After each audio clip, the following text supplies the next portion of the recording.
Di tengah malam Jakarta yang hujan deras, Rania, seorang miliarder perempuan berusia 35 tahun, melemparkan tas tangannya ke soa mewah di apartemen penthouse-nya. Dan dengan suara dingin memecat pengasuh ke-10-nya dalam 2 bulan terakhir.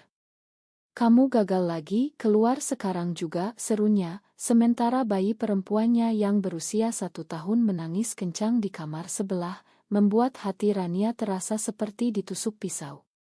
Tak disangka, keputusan impulsi itu justru membuka pintu bagi seorang wanita asing yang akan mengguncang seluruh dunia rahasianya yang tertutup rapat. Rania bangun pagi itu dengan kepala pusing.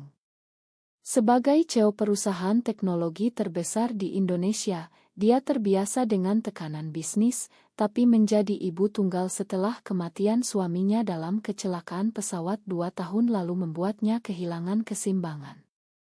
Suaminya, seorang pengusaha kaya, adalah pernikahan yang diatur oleh keluarga untuk menutupi orientasi seksualnya yang sebenarnya. Rania adalah lesbian, tapi di masyarakat Indonesia yang konservatif, dia menyembunyikannya seperti rahasia negara. Keluarganya, terutama ibunya yang taat beragama, akan menghancurkannya jika tahu. "Kamu harus menikah lagi, Rania. Anakmu butuh ayah," kata ibunya setiap kali bertemu. Tapi Rania tahu, dia tak bisa lagi berpura-pura. 10 pengasuh telah datang dan pergi. Yang pertama terlalu ceroboh, yang kedua terlalu cerewet, yang ketiga. Semuanya tak pernah cukup baik untuk menjaga putrinya, Lila. Rania membutuhkan seseorang yang bisa diandalkan, tapi juga seseorang yang tak akan mengganggu kehidupannya yang rumit. Hari itu, agen pengasuh menelepon. "Kami punya kandidat baru, Bu Rania. Namanya Sari, 28 tahun, lulusan psikologi anak dari Universitas Indonesia. Dia single dan siap bekerja ultime." Rania menghela napas. "Baik, suruh dia datang besok pagi." Sari tiba tepat waktu, pukul 8 pagi. Wanita itu berpenampilan sederhana, dengan rambut pendek yang rapi dan senyum hangat. "Selamat pagi, Bu Rania. Saya Sari," katanya sambil membungkuk hormat. Rania memandangnya dari atas ke bawah. Sari tampak kuat, tapi ada sesuatu yang lembut di matanya yang membuat Rania merasa nyaman. "Ceritakan tentang pengalamanmu," tanya Rania dingin.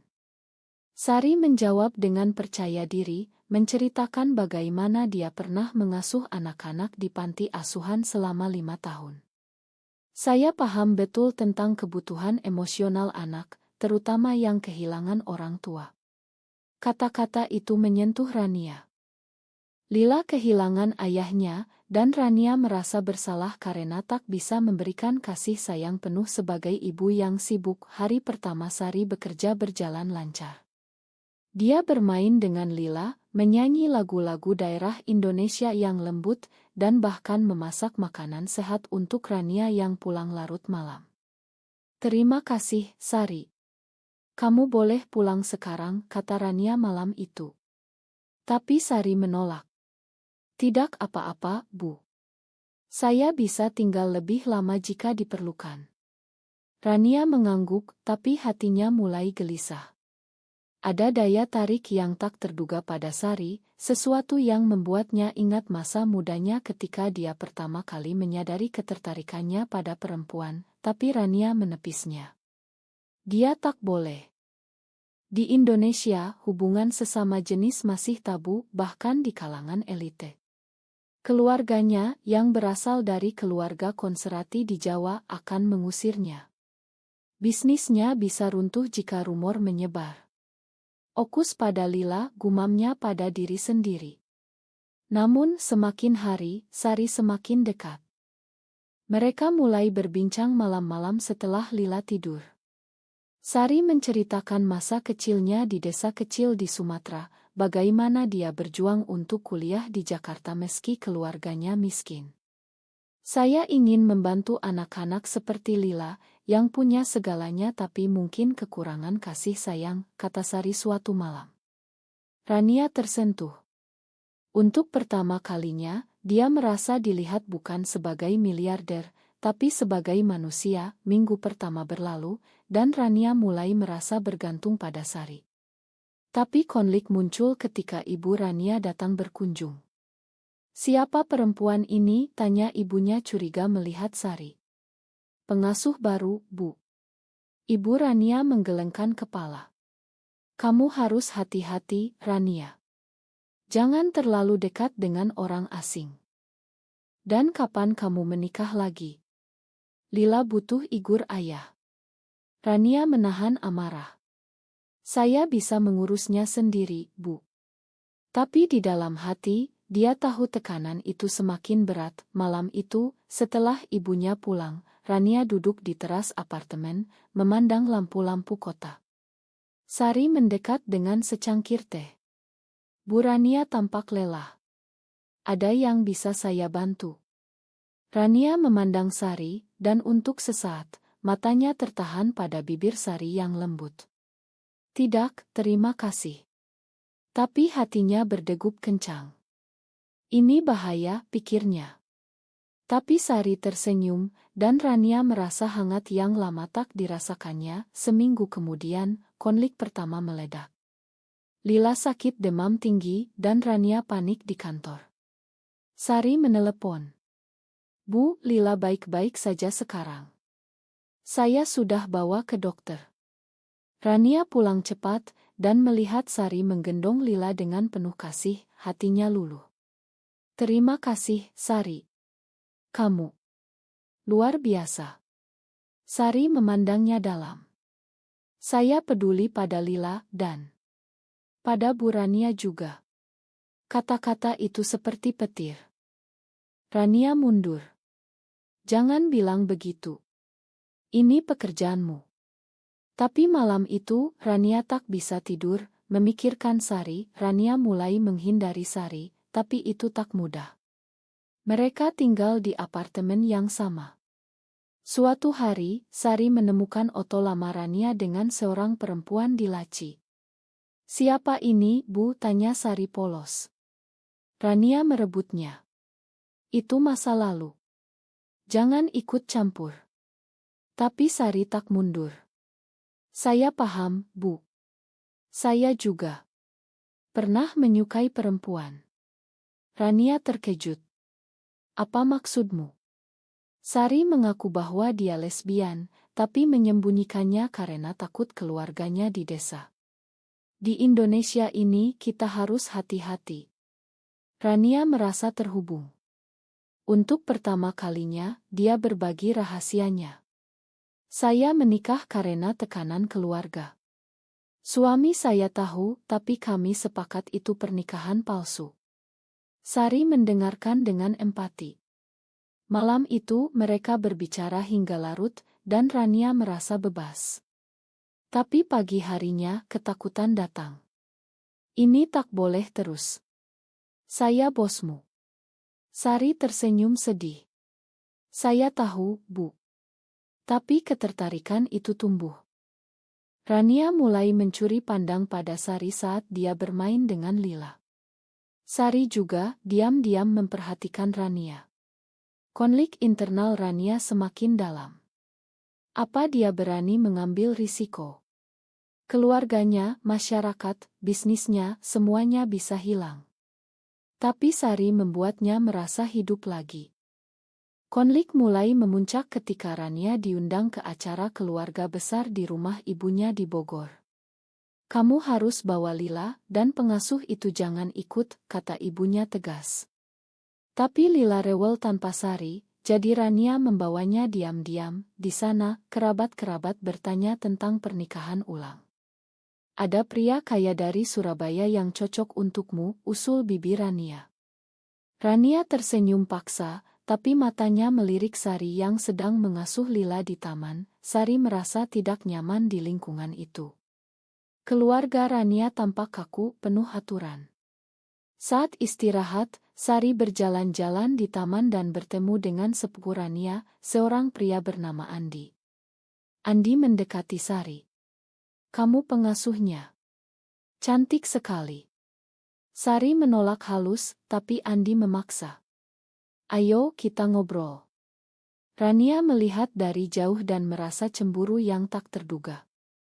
Malam itu, di kamar tamu, Rania menghadapi Sari. Jangan dekat dengan Andi. Dia playboy. Sari tertawa. Bu Rania cemburu. Rania marah. Jangan main-main. Tapi Sari mendekat. Saya hanya peduli pada Bu.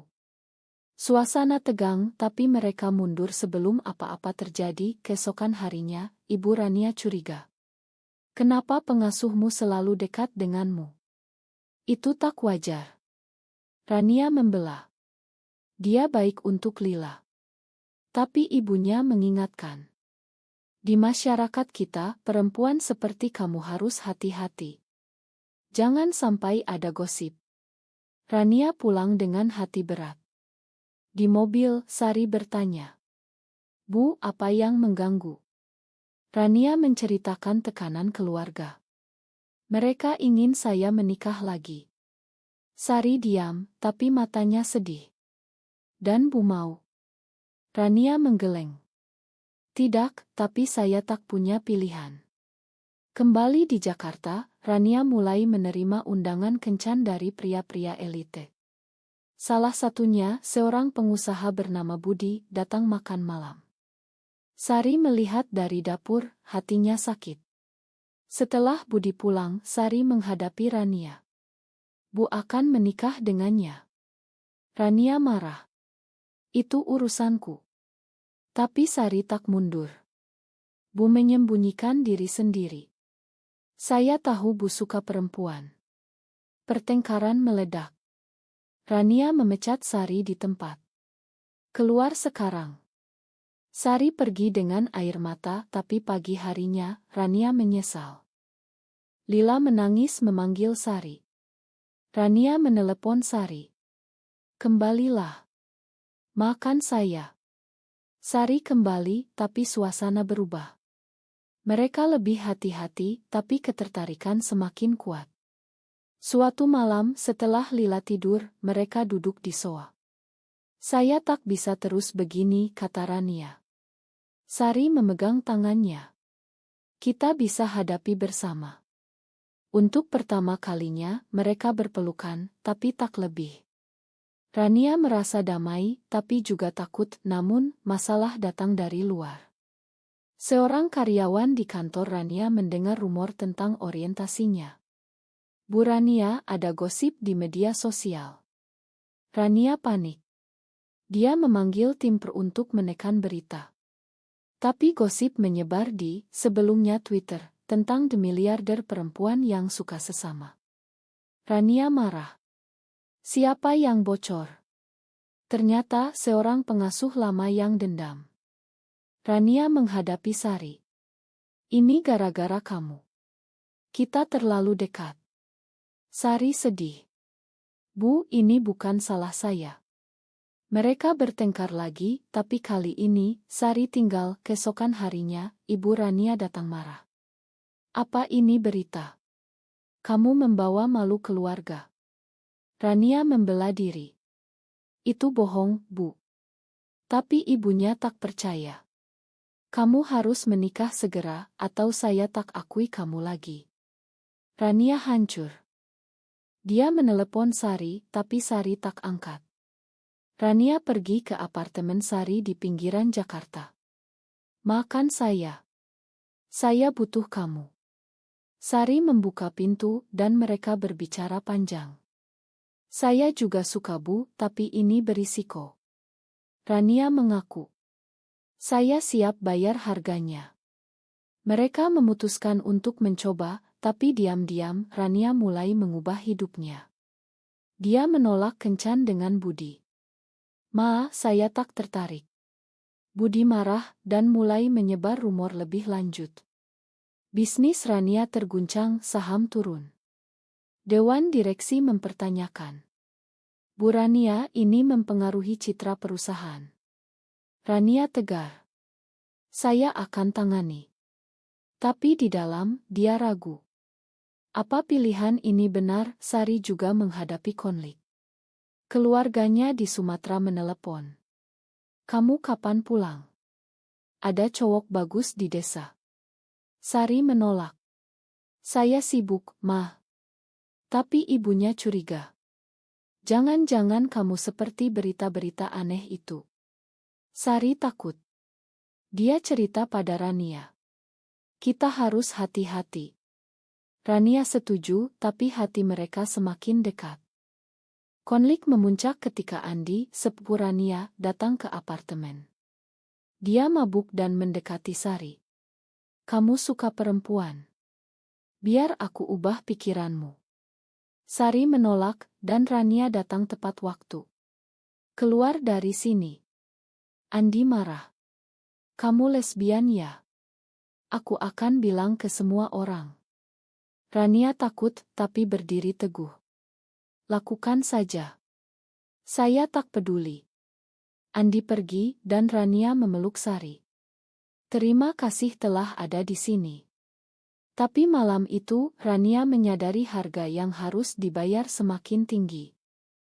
Rania mengumpulkan keberanian untuk bertemu ibunya sendirian. Di rumah Bogor, dia mengaku. Bu, saya lesbian. Saya suka perempuan. Ibu Rania terkejut, lalu marah. Apa katamu? Itu dosa. Kamu membawa kutuk ke keluarga. Mereka bertengkar hebat. Ibu Rania menangis. Kamu harus berubah atau jangan datang lagi. Rania pergi dengan hati hancur. Di mobil, dia menelepon Sari. Ibu saya usir saya. Sari menghibur. Kita akan lewati ini bersama. Tapi masalah bisnis semakin parah. Saham perusahaan turun 20. Dewan direksi memanggil rapat darurat. Bu Rania, rumor ini merusak reputasi. Kami sarankan mundur sementara. Rania menolak. Saya tak akan mundur karena siapa saya. Tapi dia tahu, ini pilihan sulit. Dia memecat karyawan yang bocor, tapi kerusakan sudah terjadi. Media nasional mulai memberitakan. Skandal CEO teknologi, orientasi seksual yang kontroversial. Rania diwawancarai, tapi dia diam di rumah, dia menangis di pelukan Sari. Apa saya salah? Sari jawab. Tidak, Bu. Ini perjuangan. Sari juga menghadapi keluarganya. Adiknya datang ke Jakarta. Kak, berita tentang bosmu. Kamu terlibat.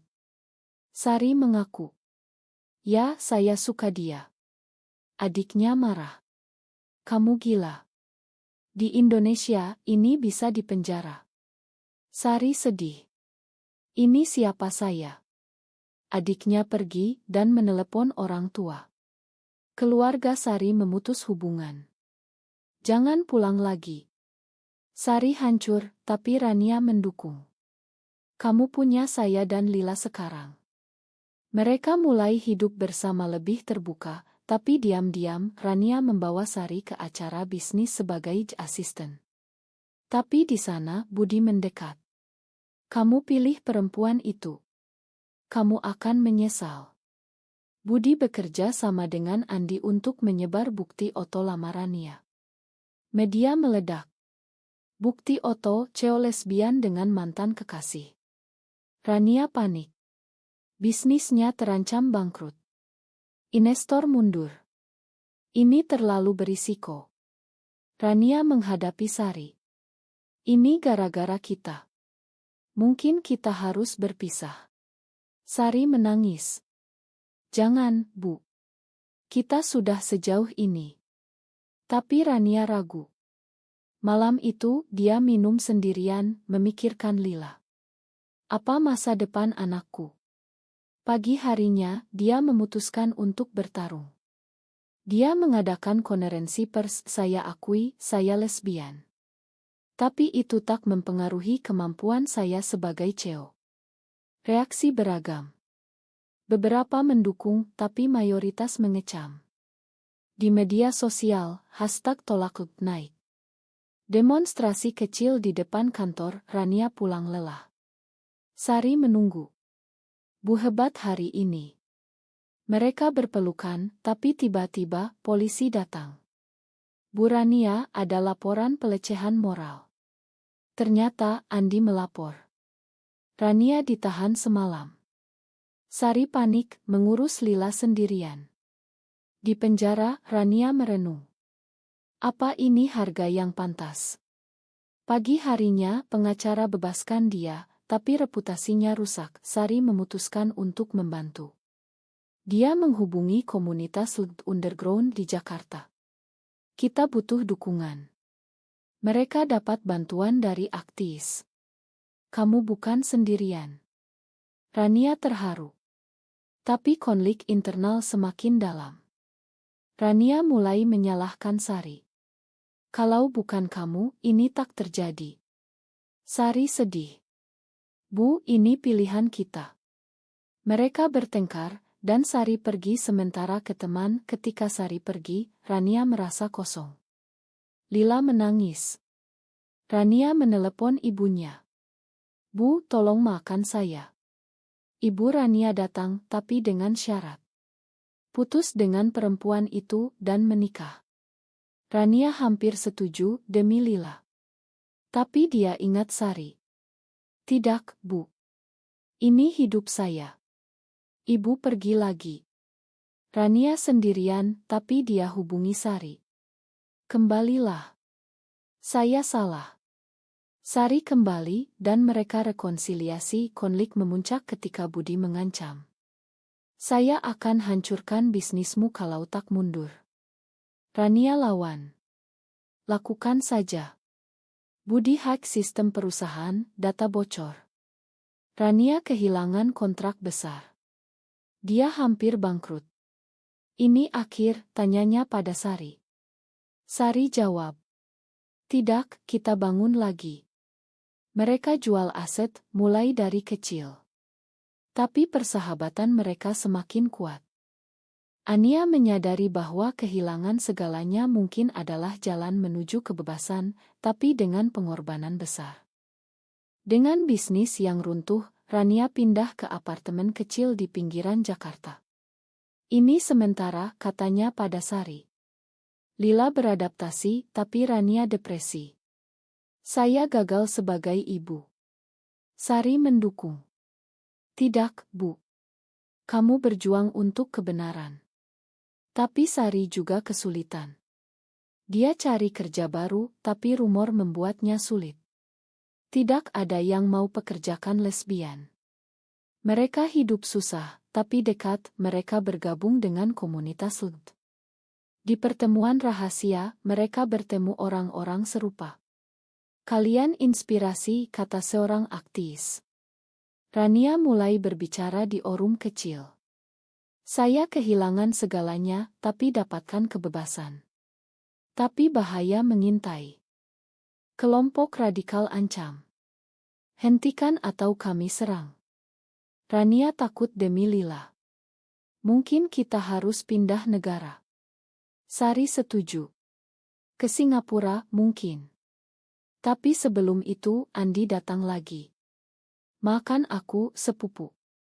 Aku salah. Ternyata, Andi dipecat karena ulahnya sendiri. Rania makan, tapi hati-hati. Jangan campur lagi. Ibu Rania juga hubungi. Saya lihat berita. Kamu menderita. Pulanglah. Rania pergi, tapi dengan Sari. Di rumah, ibu lihat Sari.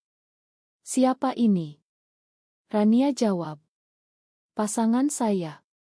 Ibu marah, tapi lihat Lila bahagia. Untuk cucu saya coba pahami. Ini langkah kecil, tapi berarti Sari dapat tawaran kerja di Ngold. Ini kesempatan. Rania dukung. Pergilah. Tapi Sari ragu. Tanpa Bu. Rania jawab. Kita bersama. Mereka rencanakan masa depan. Tapi konflik terakhir datang. Budi tuntut Rania atas pencemaran nama. Di pengadilan, Rania hadapi. Saya tak salah. Ini diskriminasi. Hakim putuskan mendukung Rania. Orientasi bukan alasan.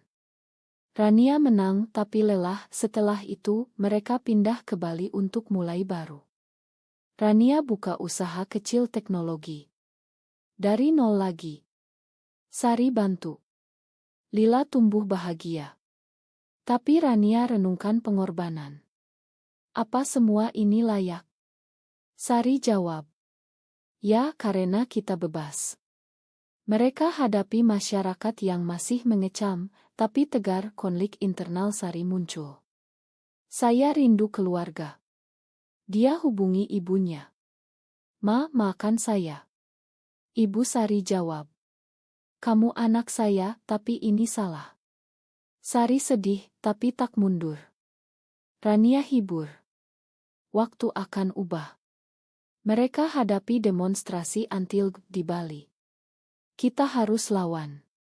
Rania jadi aktivis, tapi risiko tinggi. Suatu hari, ancaman datang ke rumah. Pergi atau mati. Mereka lapor polisi, tapi tak banyak bantu. Mereka putuskan tetap. Ini tanah air kita. Rania tulis buku tentang pengalaman. Untuk orang lain.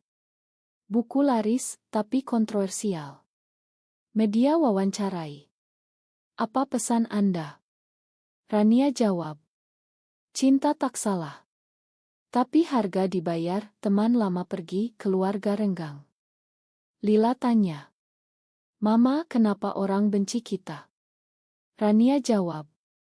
Karena mereka tak paham. Sari alami depresi. Saya penyebab Bu kehilangan segalanya. Rania tolak. Tidak, kamu beri saya segalanya. Mereka rekonsiliasi lagi.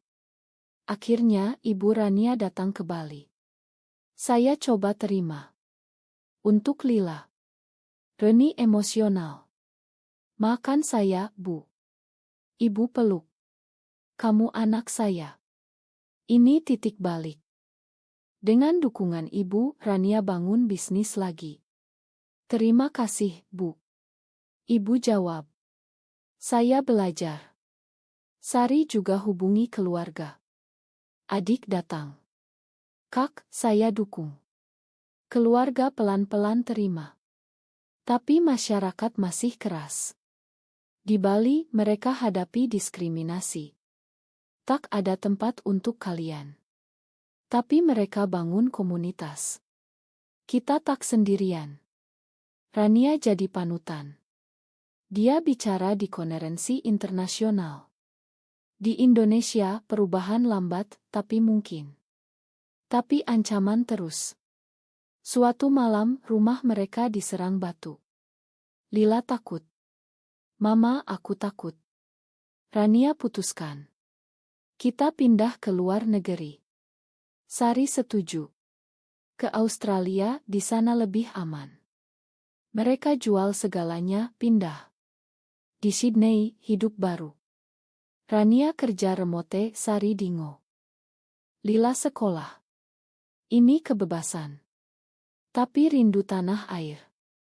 Apa kita salah tinggalkan Indonesia? Sari jawab. Tidak, ini untuk masa depan. Mereka nikah diam-diam di Australia. Selamanya. Kembali ke Indonesia untuk libur, mereka lihat perubahan. Undang-undang lebih lunak. Mungkin suatu hari kita pulang. Tapi luka tetap. Rania renungkan. Saya bayar harga tinggi, bisnis, keluarga, negara. Tapi dapatkan cinta sejati. Sari setuju. Itu layak. Cinta mereka tumbuh, tapi dengan pengingat. Lila tumbuh paham. Mama, aku bangga. Ini Odd Orthoug. Akhir cerita, mereka hidup bahagia, tapi dengan pertanyaan, apakah mengorbankan segalanya untuk cinta sejati selalu merupakan pilihan yang benar?